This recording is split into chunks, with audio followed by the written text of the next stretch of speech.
Hi everyone, so we are going to learn about conjunctivitis, inflammation of the conjunctiva. So here will be the palpebral conjunctiva and here will be the bulbar conjunctiva. At the same time you should know the structure, how it is. So first of all you have the conjunctiva layer, below that you have the episclera, then you have the sclera. So this is how it is, and below that you have choroid. So choroid means this iris and this ciliary muscles together will form the, and also the choroid will form the uvea,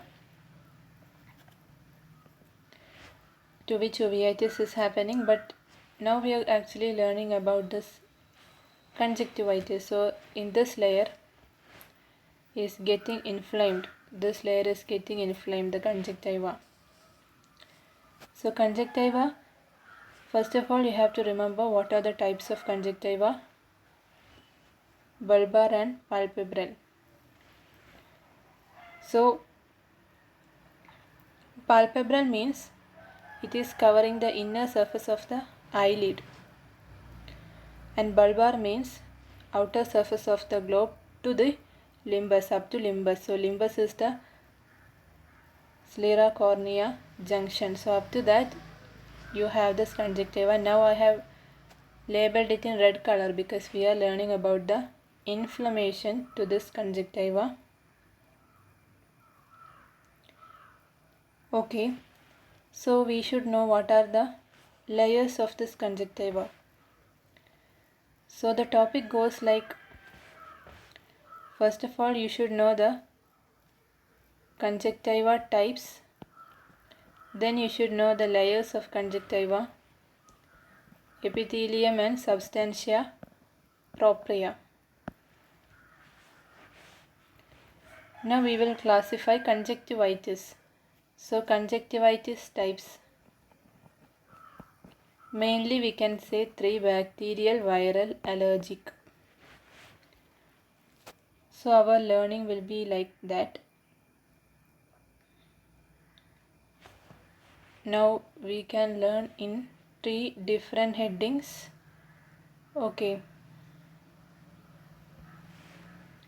First of all we will learn about bacterial conjunctivitis, then viral, and then allergic.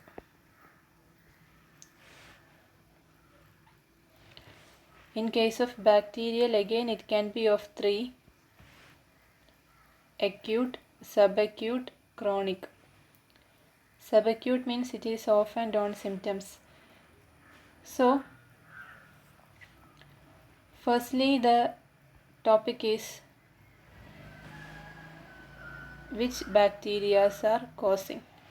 So the bacteria differs in neonate, in children, adult.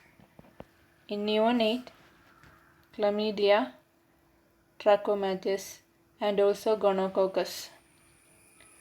I hope you remember inclusion conjunctivitis and ophthalmia neonatorum you studied in micro. Now in children, Haemophilus influenza, Streptococcus pneumoniae, like that. In adults, Staph aureus. So here, as I have said, the presentation can be acute, subacute, or chronic. So in bacterial you get purulent discharge. So next topic which we are going to see is about the clinical features. So you get purulent discharge from the eye. Let us actually draw that. So this is the eye from which you are getting purulent discharge. Apart from that, you can get other features also, like there will be tenderness, pain will be there. Tenderness will be there on palpation, lid swelling, and also there will be preauricular lymphadenopathy.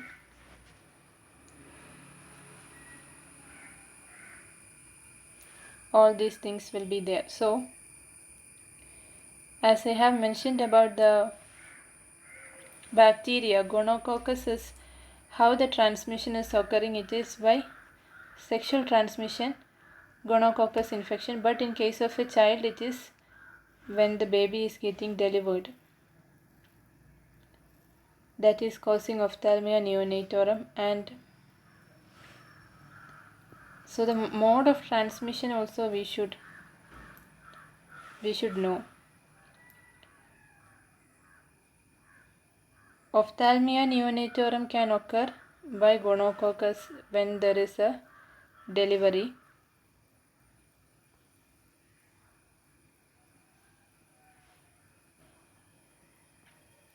Otherwise it can be transmitted when through sexually active females and all, from the genitalia the infection can transmit to hands, and these hands may be not properly washed and putting in the eyes, so they get this conjunctivitis.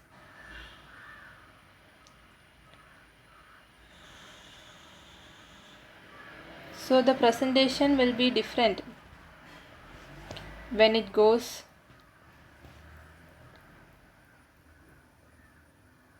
acute, subacute and chronic. So another thing that can occur is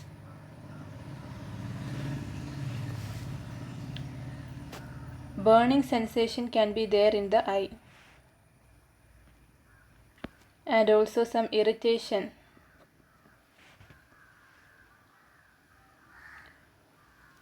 All this can occur in bacterial conjunctivitis. Next we will discuss about viral conjunctivitis. So you can think about which are the virus causing this. It can be adenovirus. The most common one is adeno virus, or it can be herpes simplex virus, like that. So as I have said, contaminated fingers, or it can be the swimming pool, or it can be the medical instruments. So I can mention the mode of transmission. This is the swimming pool. Medical instruments can be causing when they are contaminated, or even the hands can also cause.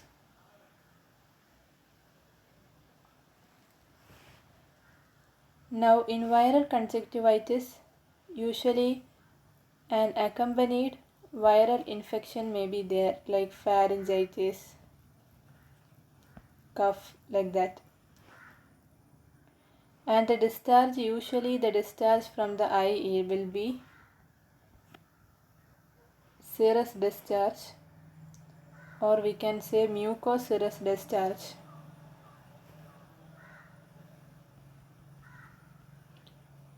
Okay. Now associated pharyngitis or something, preauricular node lymphadenopathy may be there. Burning sensation can be here also, or a gritty feeling as if sand is thrown into eye. Such feeling can be there, presented by the patient. Next, allergy conjunctivitis, like in conditions hay fever, that is type 1 hypersensitivity reaction, the mast cell degranulation and all, releasing the histamine, eosinophil, chemotactic factor. So in this condition it will be bilateral presentation. So you have two eyes from which you have watery discharge.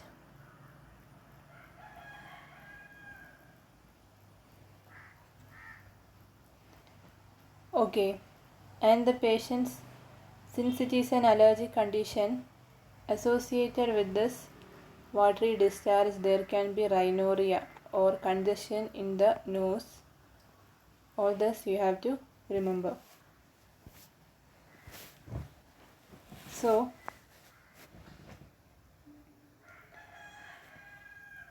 next you have to know about the diagnosis, the treatment and all.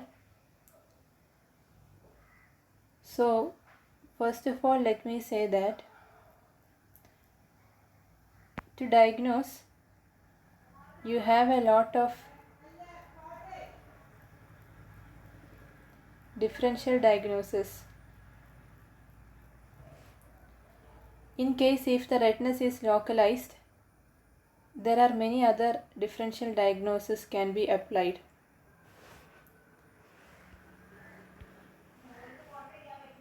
So let's see what are the differential diagnoses that can happen.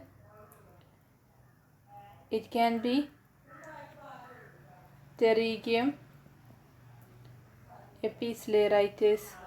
All this you get redness, but the redness will be localized.